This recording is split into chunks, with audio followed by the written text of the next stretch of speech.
राजीव से हमारा संपर्क अभी टूट चुका है। आपको बता दें कि देश में लगातार कोरोना के मामले बढ़ते जा रहे हैं। वहीं बीते 24 घंटे की बात की जाए तो देश में 84,000 से ज्यादा कोरोना के नए केस सामने आए हैं और वहीं अब देश में कोरोना का आंकड़ा 39 लाख को पार कर गया है। आपको बता दें कि वहीं एक दिन में कोरोना की वजह से 1038 लोगों की मौत हुई है।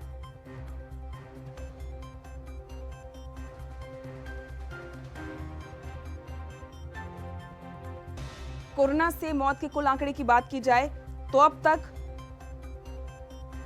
68,569 लोगों की मौत हो चुकी है और वहीं ठीक होने वाले मरीजों की बात की जाए तो बीते दिन 67,491 कोरोना मरीज ठीक होकर अपने घर जा चुके हैं और वहीं देश में कोरोना के एक्टिव केस अब 8,29,038 हैं।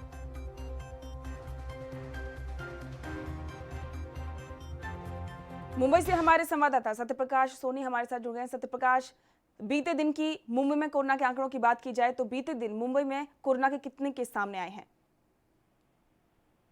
देखिए, लगातार कोरोना मरीजों की संख्या जो है बढ़ती जा रही है। ऐसे में मुंबई अनलॉक की तरफ हो चुकी है। इस तरह से आए दिन जो है, अगर सरकारी आंकड़ों की बात करते हैं, कल 1,523 जो है नए मामले मुंबई में आए हैं, तो जाहिर तौर पे काफी बेहद चौंकाने वाले हैं। लगातार इस तरह से आंकड़े बढ़ते जा रहे हैं। ऐसे में सरकार किस तरह से काम कर रही है, सरकार को भी इस पर पूरे अमल करना चाहिए। हालांकि सरकार एक नई बातें देखने को मिली है कि सरकार ने एक मिशन चलाया है, मिशन जीरो। मिशन जीरो के तहत अब हर बड़ी सोसाइटियों में जो है उनकी एक मनपा के लोग जाते हैं और आह्वान करते हैं कि कल सुबह मतलब नेक्स्ट डे जो है बाकी सारी सोसाइटी लोगों का चेकअप किया जाएगा, जिसमें कोरोना टेस्ट भी करवाया जा रहा है।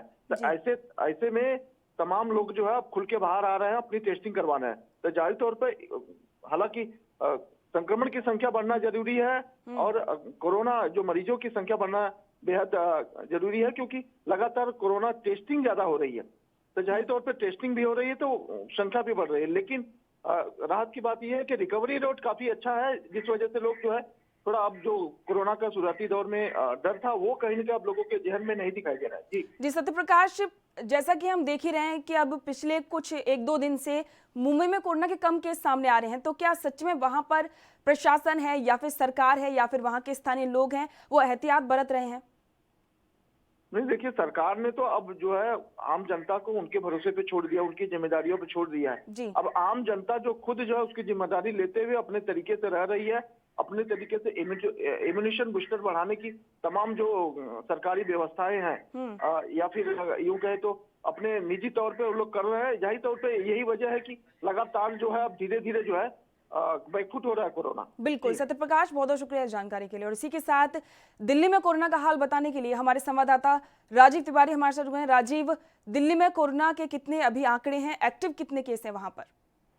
देखिए, बिल्कुल जिस तरीके से दिल्ली के अंदर भी कहीं ना कहीं आंकड़े जरूर बढ़ते हुए नजर आ रहे हैं। कह सकते हैं 2300 के करीब पार आंकड़े आ चुके हैं और कहीं ना कहीं तो ये जरूर 24 घंटे में काफी तेजी से आंकड़े बढ़ते हैं। मगर हाँ, एक चीज स्पष्ट है इसके अंदर कि दिल्ली की जनता काफी जागरूक है और कोशिश यही कर रही है कि सोशल डिस्टेंसिंग बनाया जाए, सोशल डिस्टेंसिंग बना के रखा जाए। मगर कहीं ना कहीं जो कुछ जगहों पर ऐसा भी देखने को मिला है कि जो लोग सोशल डिस्टेंसिंग का पालन नहीं कर रहे हैं या फिर वो ये समझते हैं शायद कोरोना जैसी महामारी खत्म हो गई है। तो कहीं ना कहीं जरूरी है कि दिल्ली सरकार कोशिश जरूर कर रही है, जागरूक करने की भी कोशिश कर रही है और लगातार टेस्टिंग की प्रक्रिया जो है वो भी बढ़ाने की प्रक्रिया बढ़ाई जा चुकी है। तो कहीं ना कहीं ये जरूर है कि दिल्ली सरकार कोशिश जरूर कर रही है। मगर हाँ, टेस्टिंग के साथ साथ ये कह सकते हैं जो रिकवरी रेट है, यानी कि जो मरीजों की ठीक होने की परिस्थिति है, वो भी काफी बेटर होती चली जा रही है। तो कहीं ना कहीं ये जरूर है कि हर तरीके से कोशिश की जा रही है। मगर जो थोड़ी बहुत जो अवेयरनेस देखी जा रही है वो जनता के द्वारा देखी जा रही है, या फिर कहे जो दिल्ली से बाहर के लोग आ रहे हैं या उनके द्वारा की जा रही है। तो कहीं ना कहीं ये जरूर है हर तरीके से कोशिश जरूर की जा रही है। मगर देखना होगा कि आने वाले दिनों के अंदर क्या जो रिकवरी रेट है वो कम से कम बढ़ता है या नहीं बढ़ता, या फिर कोरोना के जो पेशेंटों की गिनती है वो घटती है नहीं घटती। मगर हाँ, ये दिल्ली सरकार कोशिश कर रही है और जनता को भी कोशिश करनी होगी इसके अंदर। जी, 7 तारीख से दिल्ली में मेट्रो खुलने जा रही है, तो वहां पर स्थानीय प्रशासन है या फिर मेट्रो का जो प्रशासन है वो वहां पर क्या तैयारी कर रहा है उसके लिए? देखिए बिल्कुल बता दें, जिस तरीके से 7 सितंबर से दिल्ली की जो मेट्रो लाइफ लाइन कहा जाने वाली जो लाइन है, यानी कि मेट्रो सेवा जो है वो खोली जाएंगी और कहीं ना कहीं 3 चरणों के अंदर खोली जाएगी। और मगर कहीं ना कहीं ये कह सकते हैं डीएमआरसी और दिल्ली सरकार दोनों ही इसके अंदर खास तौर पर ध्यान रखेगी, क्योंकि जो जनता यानी कि जो सफर करने जाएगी वो कहीं ना कहीं मेट्रो स्टेशन पे जाने से पहले पहले उनका फीवर चेक होगा, उसके बाद में ही अंदर जाने दिया जाएगा। यहाँ तक कि सैनिटाइजर और कह सकते हैं आरोग्य ऐप्स जो है वो भी चेक किया जाएगा। मगर जब अंदर जाएंगे तो अगर वो मेट्रो स्टेशन, अगर मैं कह सकते हैं मेट्रो ट्रेन अगर उनकी छूट जाती है या किसी कारणवश वो अंदर नहीं बैठ पाते हैं, तो उनको प्लेटफॉर्म पे खड़े होने की इजाजत नहीं है। प्लेटफॉर्म से उनको फौरन ही बाहर कर दिया जाएगा। अगर किसी के अंदर लक्षण मिलते हैं तो उनको मेट्रो के अंदर सफर करने नहीं दिया जाएगा। कोशिश ये की जाएगी कि उनका पहले इलाज करवाया जाए। जी राजीव, और इसी के साथ में वहां पर आपको क्या लगता है कि आगे जो अनलॉक होगा उसमें कौन कौन सी सेवाएं खुल सकती हैं जनता के लिए? देखिए बिल्कुल साहब, जिस तरीके से अभी अनलॉक 4 स्टार्ट हुआ तो कहीं ना कहीं ये देखना होगा पहले अनलॉक 4 कितना सफल होता है, क्योंकि जिस तरीके से मेट्रो सेवाएं खोली जा रही हैं या फिर कहें और जो सेवाएं खोली गई थी वो कहीं ना कहीं मिलकर कहीं ना कहीं दिल्ली की जनता जो कह सकते हैं जो कोरोना की रेट है वो कहीं ना कहीं बढ़ा जरूर है। मगर हाँ, अब देखना होगा दिल्ली जब मेट्रो चलती है तो कितना फर्क पड़ता है, क्योंकि लगातार जनता बाहर निकलेगी और शायद मेट्रो का सफर भी इस्तेमाल करेगी। तो कहीं ना कहीं ये जरूर देखना होगा किस तरीके से सारी प्रक्रिया होंगी। मगर हाँ, डीएमआरसी लगातार कोशिश कर रही है कि मेट्रो का ट्रायल भी किया जा रहा है और 3 चरणों के अंदर इसको चलाया जाएगा। पहला चरण 7 सितंबर से चलाया जाएगा, दूसरा चरण 9 सितंबर से चलाया जाएगा, तीसरा चरण 11 सितंबर से चलाया जाएगा। तो कहीं ना कहीं ये जरूर कोशिश जरूर की जा रही है हर तरीके से। मगर हाँ, सुरक्षा अगर कोई रूल फॉलो नहीं करता है, यानी गाइडलाइन का रूल फॉलो नहीं करता है, तो उसके ऊपर सख्त कार्रवाई भी की जा सकती है। मगर देखना होगा आने वाले जो अनलॉक चलाया जाएगा, यानी कि अनलॉक 5 चलाया जाएगा, क्या उसके अंदर स्कूल और कह सकते हैं जिम वगैरह या ओपन थिएटर वगैरह जो आगे ही समय बताएगा राजीव कि क्या सरकार स्कूल वहां पे और साथ ही अन्य सुविधाएं उनको खोलेगा या नहीं। इस जानकारी के लिए आपका बहुत बहुत शुक्रिया। आपको बता दें कि देश में लगातार कोरोना के केस बढ़ते जा रहे हैं। वही बीते 24 घंटे की बात की जाए तो 84,156 कोरोना के नए केस सामने आए हैं।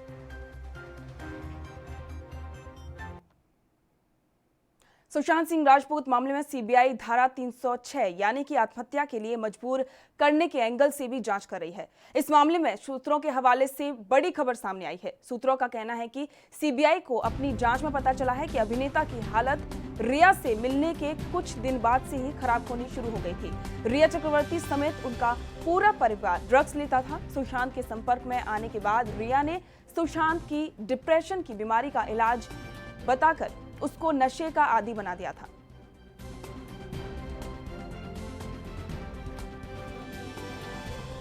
सुशांत सिंह राजपूत केस में जैसे जैसे सीबीआई अपनी जांच को आगे बढ़ा रही है, अब सीबीआई की जांच का आज 15वां दिन है। ऐसे में अब एक और बात सामने आई है। उसमें ये बात सामने आई है, सूत्रों के हवाले से ये बात सामने आई है कि सीबीआई जो जांच कर रही है उसमें यह भी एंगल लिया जा रहा है कि अभिनेता की हालत रिया से मिलने के बाद खराब हुई थी। और इसी के साथ में यह भी बात सामने आई कि रिया चक्रवर्ती समेत उनका पूरा परिवार ड्रग्स लेता था। और इसी के साथ में सुशांत को भी डिप्रेशन का शिकार बताकर रिया ने उनको ड्रग्स देना चालू कर दिया।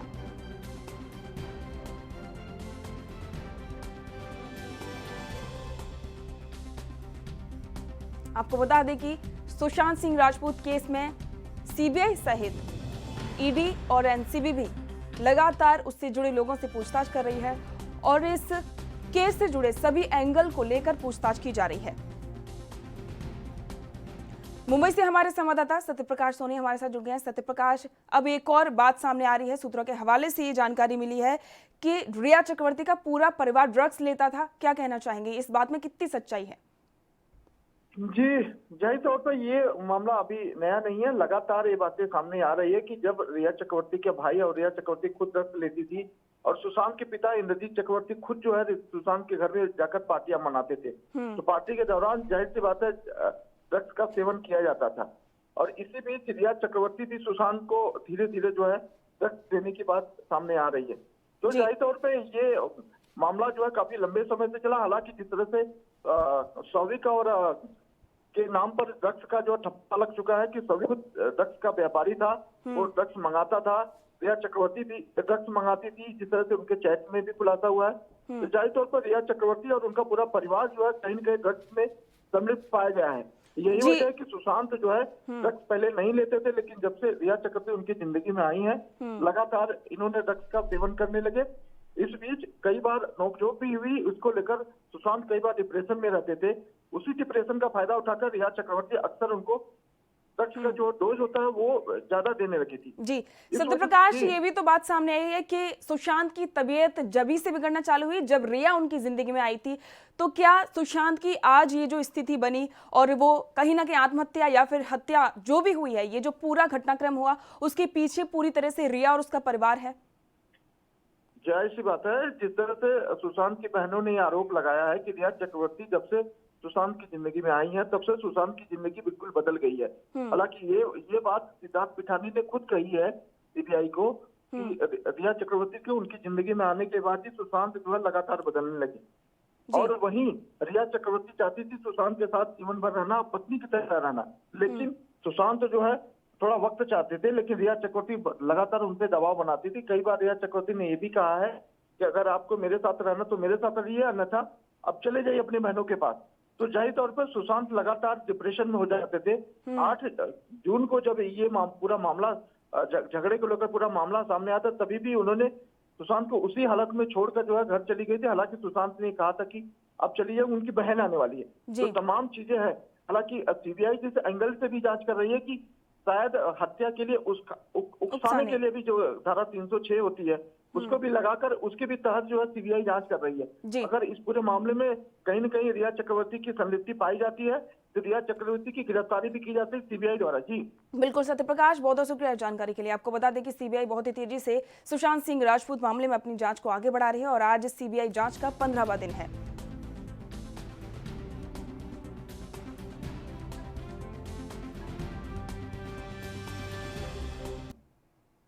और अब वक्त हो गया एक छोटे से ब्रेक का। ब्रेक के बाद जल्द लौटेंगे कुछ और खबरों के साथ।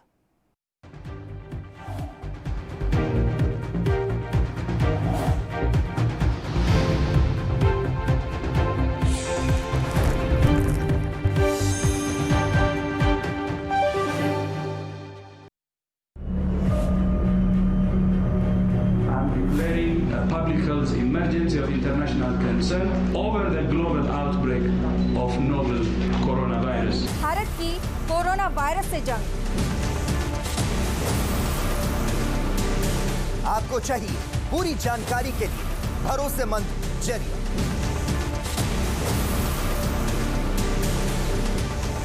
जानकारी जो अफवाहों पर ना हो। 24 घंटे 7 दिन लगातार सिर्फ ANB न्यूज पर।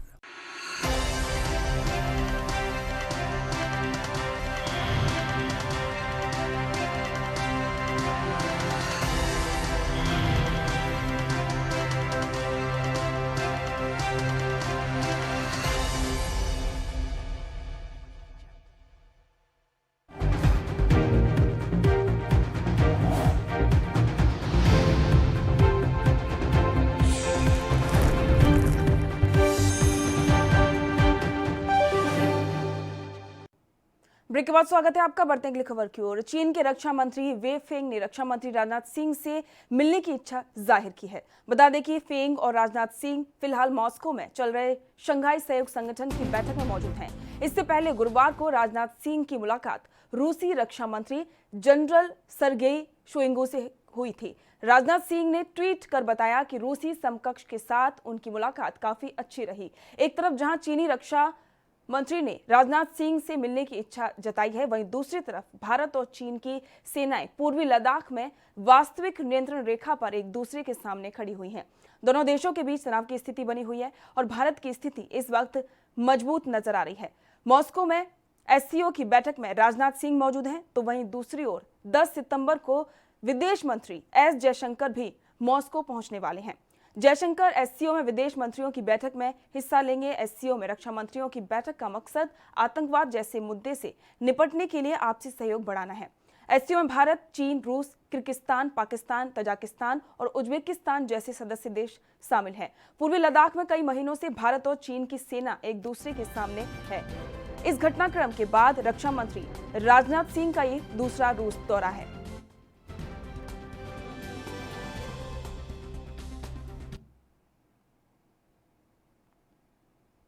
भारत चीन के बीच तल्खी कम होने का नाम नहीं ले रही है। हालांकि सैन्य अधिकारियों के बीच ब्रिगेडियर स्तर की कई बैठकें हो चुकी हैं, लेकिन अभी तक कोई हल नहीं निकल पाया है। इसी बीच चीन को आर्थिक मोर्चे पर घेरने के लिए भारत सरकार ने चीन के 100 से ज्यादा ऐप भी बैन कर दिए हैं। इस मुद्दे पर अन्य मुद्दों पर बीजेपी नेता शाहनवाज हुसैन ने अपनी प्रतिक्रिया देते हुए क्या कुछ कहा, सुनिए। एक तो पार्लियामेंट का सत्र हो रहा है और उसमें बहुत सी चीजों का एहतियात रखना है। कहीं से भी क्वेश्चन से भागने का सवाल ही नहीं है, लेकिन विपक्ष के नेताओं को हर बात की आलोचना करनी है। उनका तो मन करता होगा कि सटा सटा के एक साथ वो बैठ जाए बिना डिस्टेंसिंग के। इसमें सत्र में वेल में घुसकर भी सटकर नारा नहीं लगाना है। इसमें सोशल डिस्टेंसिंग का पालन करना है। उसमें सत्र भी लंबा नहीं है, इसलिए क्वेश्चन आवर को छोड़ा गया है। इस पर बिना बात का विवाद करने की जरूरत नहीं है। देखिए, भारत सरकार ने हर तरह की स्ट्राइक कर दी है चाइना पे। बॉर्डर पर भी हमारे सैनिकों ने पराक्रम दिखाकर 200 से 300 पीएलए के जो सैनिक थे उनको खदेड़ दिया, और हम ऐप भी बंद करके उनको डिजिटल भी खदेड़ रहे हैं। चाइना को उसी की भाषा में जवाब दिया जा रहा है। चाइना की दादागिरी चलने वाली नहीं, उसने दुनिया पे चलाई होगी, लेकिन ये भारत है, ये नया युग है जिसके प्रधानमंत्री नरेंद्र मोदी हैं और ये हर भाषा में जवाब देना जानते हैं। देखिए, सुशांत सिंह राजपूत के मामले में सारी एजेंसी जांच कर रही है और जो लोग इसमें शामिल होंगे उनको पकड़ा जाएगा, और जो ड्रग का एंगल है उसको भी पूरी तरह जांच किया जा रहा है। सबको इंतजार करना चाहिए। भारत चीन सीमा विवाद लगातार जारी है। ऐसे में सेना प्रमुख 2 दिनों के लेह दौरे पर हैं, जिसमें वो सीमा पर तैनात जवानों को स्थिति का अध्ययन करने लगे हैं। सेना प्रमुख का ये दौरा ऐसे समय पर हो रहा है जब हाल में भारत के चीनी सेना को करारा जवाब देते हुए काला टॉप हिल पर कब्जा कर लिया था। इसके बाद दोनों देशों की सेनाओं में एक बार फिर से तनाव बढ़ चुका है। इस पूरे मामले पर बोलते हुए रक्षा विशेषज्ञ गुरमीत सिंह ने क्या कुछ कहा, सुनिए। आपने ठीक कहा, 29 अगस्त के बाद में 3 ब्रिगेड कमांडर लेवल की टॉक हो चुकी हैं और अभी तक इनकन्क्लूसिव हैं। ये जो तीसरी बातचीत हुई थी वो 7 घंटे चली थी। देखिए, 3 टॉक्स हो चुकी हैं। चाइना की 5 स्टेटमेंट्स आ गई हैं। चाइना ने 2 कोशिशें की हैं। एक 1 सितंबर को चुमर में भी की है, और ये जो साउथ बैंक ऑफ पंगेंगसो है इसमें 3 इलाके हैं, ब्लैक टॉप, हेलमेट टॉप और थाकुंग पोस्ट के सामने में, जो बताया गया है कि वहाँ से चाइना को अपनी एक्टिविटी हटानी चाहिए। देखिए, चाइना तो शुरू से ही एग्रेसिव और प्रोवोकेटिव था, लेकिन ख़ास तौर पर 29 अगस्त को रात के वक्त में उसने ये प्रोवोकेटिव एक्शन किया। वो चाहता था कि ट्रांसग्रेशन के ज़रिए वो यूनिलैटरली LAC का स्टेटस को चेंज करने की कोशिश कर रहा था, लेकिन भारतीय सेना बिल्कुल अलर्ट थी, मुस्तैदी से बैठी हुई थी, और उनका इंटेलिजेंस अलर्टनेस लेवल बहुत अच्छा था। इसलिए उन्होंने चाइना की जो नापाक हरकतें हैं इनको प्रीएम्प्ट कर दिया। और देखिए, बड़ी बात यह है कि भारतीय सेना पूर्ण रूप से अलर्ट है, तैयार है, और कोई भी जो चैलेंज या कॉन्टिजेंसी होगा उसके मुंह तोड़ जवाब दे सकती है। अभी की हालत इस प्रकार है कि टेंशन है। 29 अगस्त के बाद में वो टेंशन और भी एस्केलेट ज़्यादा हो गया है। टॉक्स चल रही हैं, 3 दिन में 3 टॉक, तो इसका मतलब यही हुआ कि बात सीरियस है, और नेगोशिएशन डिले जो चाइनीज़ करता है उसके कारण ये इतना समय लग रहा है। और बड़ी बात तो ये है कि देखिए, भारत ने बहुत क्लियरली कहा है कि टॉक्स के थ्रू बॉर्डर जो इशू है इसको रिजॉल्व करना चाहिए। जहां बात है LAC की, वहां पर चाइना का कोई भी जो मिस एडवेंचर होगा उसको इफेक्टिवली डील किया जाएगा। हमने देखा है कि किस प्रकार 15 जून की रात गलवान के अंदर में जो उन्होंने स्टेटस को चेंज करने की कोशिश की थी उसका क्या मुंह तोड़ जवाब दिया था। उससे बड़ी बात यह है कि पूरे ही इंडिया और चाइना बॉर्डर के ऊपर में भारतीय सेना और सिक्योरिटी फोर्सेस बिल्कुल विजिलेंट हैं, तैयार हैं, अलर्ट हैं। और अभी की हालत में तो एस्केलेटेड टेंशन है। प्रधानमंत्री नरेंद्र मोदी ने भारत अमेरिका संबंधों पर एक शिखर सम्मेलन को संबोधित किया। पीएम मोदी का ये संबोधन USISPF में रहा। पीएम ने अपने संबोधन में कोरोना काल में भी भारत की बढ़ती ताकत के बारे में बताया। पीएम मोदी ने कहा कि किसी ने नहीं सोचा था कि कोरोना महामारी आएगी। इसने हर किसी को प्रभावित किया, लेकिन भारत के लोगों की आकांक्षाओं को प्रभावित नहीं कर सका। प्रधानमंत्री ने कहा कि पिछले कुछ महीनों से भारत ने कोरोना के अलावा 2 चक्रवात, बाढ़ और टिड्डियों का हमला भी झेला है। आज भारत में 80 करोड़ लोगों को फ्री में अनाज दिया जा रहा है। फ्री कुकिंग गैस 80 मिलियन लोगों को दी जा रही है।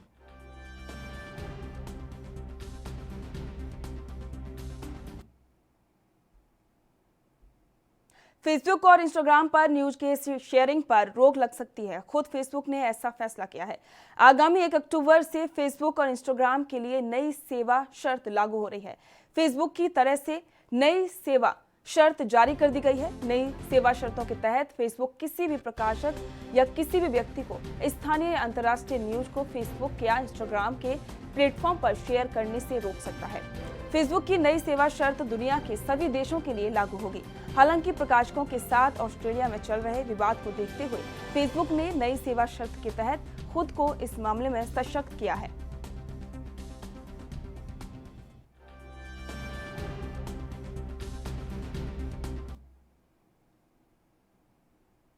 हेट स्पीच पर हो रहे बवाल के बीच फेसबुक ने पहली बार किसी जनप्रतिनिधि के खिलाफ एक्शन लिया है। दरअसल हेट स्पीच मामले में विवाद बढ़ने पर फेसबुक ने तेलंगाना से विधायक बीजेपी विधायक टी राजा सिंह को बैन कर दिया है। जानकारी के मुताबिक फेसबुक ने कहा कि हमारे प्लेटफॉर्म के जरिए हिंसा और नफरत फैलाने की कोशिशें रोकने की पॉलिसी नहीं मानने पर ये कार्रवाई की गई है। भारत ने किसी जनप्रतिनिधि के खिलाफ ऐसी पहली बार कार्रवाई की है। इसी मुद्दे पर विधायक ने बयान दिया है। अभी मुझे पता चला है कि मेरे नाम पर जितने भी जो मेरे कार्यकर्ता हो सकते हैं, फॉलोअर हो सकते हैं, उन्होंने मेरे नाम पर पेजेस अकाउंट ओपन करके रखा था फेसबुक, वो सारे के सारे बंद कर दिया गया, मुझे पता चला है। ठीक है, फेसबुक के अधिकारियों को मैं धन्यवाद प्रकट करता हूं जो आपने ये काम किया है। लेकिन मैं ये भी कहना चाहूँगा कि सिर्फ पर्टिकुलर राजा सिंह भड़काऊ भाषण देता है, ये आपने या जो भी अमेरिका के जो पेपर ने जो आइडेंटिफाई किया था, जो संस्था ने आइडेंटिफाई किया था, वो मैं ठीक नहीं मानता हूं, क्योंकि आज भड़काऊ भाषण देने वाले ऐसी कई पार्टियां हैं, उनके ऊपर भी थोड़ा विचार करने की आवश्यकता है। साथ ही साथ फेसबुक के अधिकारियों गणों पर यह आरोप लगाया गया था कि वो पर्टिकुलर बीजेपी के लिए कार्य करती है। तो जो लोग आरोप लगाए थे उन कांग्रेसियों को मैं कहना चाहूँगा कि आपके ही पार्टी में कई ऐसे लोग हैं जो भड़काऊ भाषण देते हैं। राहुल गांधी है जो कई बार फेसबुक अकाउंट के माध्यम से हो या ट्विटर अकाउंट के माध्यम से हो, मोदी जी को, प्रधानमंत्री जी को, पार्टी बीजेपी पार्टी को कई बार उन्होंने गलत शब्दों से कमेंट किया है। तो क्या वो भड़काऊ भाषण, क्या भड़काऊ कमेंट क्या नहीं हो सकता? मैं पूछना चाहता हूँ। जो लोग आरोप लगाए थे फेसबुक के ऊपर, मैं उनको ये कहना चाहूँगा कि फेसबुक एक न्यूट्रल संस्था है, एक सोशल मीडिया का एक प्लेटफॉर्म है वो, जिसको हर वो व्यक्ति उसको यूज़ करता है। लेकिन पर्टिकुलर उसको बीजेपी को जोड़कर कमेंट करना, बीजेपी को बदनाम करने का जो प्रयत्न जो कांग्रेस ने किया था, वो सरासर गलत उनका प्रयत्न था, प्रयास था। ठीक है, मेरे सारे के सारे पेज बंद कर दिए गए जो मेरे नहीं थे। इसके लिए मैं फेसबुक के अधिकारियों को धन्यवाद प्रकट करता हूँ, लेकिन प्रार्थना करना चाहता हूँ कि एक बार उन तमाम पार्टी के लोगों पर रिसर्च करें। जैसे MIM हो सकती है, कांग्रेस हो सकती है, अनेकों पार्टी हो सकती है, उनके भी फेसबुक अकाउंट बैंड हो, डिलीट हो, अनपब्लिश हो, ये मैं रिक्वेस्ट करना चाहता हूं। और मैं फेसबुक के अधिकारियों को आज भी मेल लिखूंगा कि मेरा ऑफिशियली एक अकाउंट ओपन करें। जो मैं फेसबुक के जो नॉर्म्स है उसको मैं फॉलो करूंगा, रूल्स रेगुलेशन को फॉलो करते हुए मैं सोशल मीडिया को यूज़ करना चाहता हूँ, क्योंकि सोशल मीडिया एक ऐसा एक प्लेटफॉर्म है जो हम कार्य करते हैं, जो अच्छा कार्य करते हैं उसको हम जन जन तक पहुँचाने के लिए एक बहुत अच्छा प्लेटफॉर्म है। सो मुझे भी उस प्लेटफॉर्म को यूज करने का अधिकार दे। मैं ऑफिशियली मेरे नाम पर एक अकाउंट, एक पेज खोलना चाहूँगा जिसको ऑपरेटिंग करने के लिए मुझे फेसबुक के अधिकारीगण परमिशन दे, जो मैं आज उनको मेल लिखने वाला। और इसी के साथ इस बुलेटिन फिलहाल इतना ही। देश दुनिया की तमाम खबरों को जानने के लिए देखते रहिए ANB न्यूज। नमस्कार।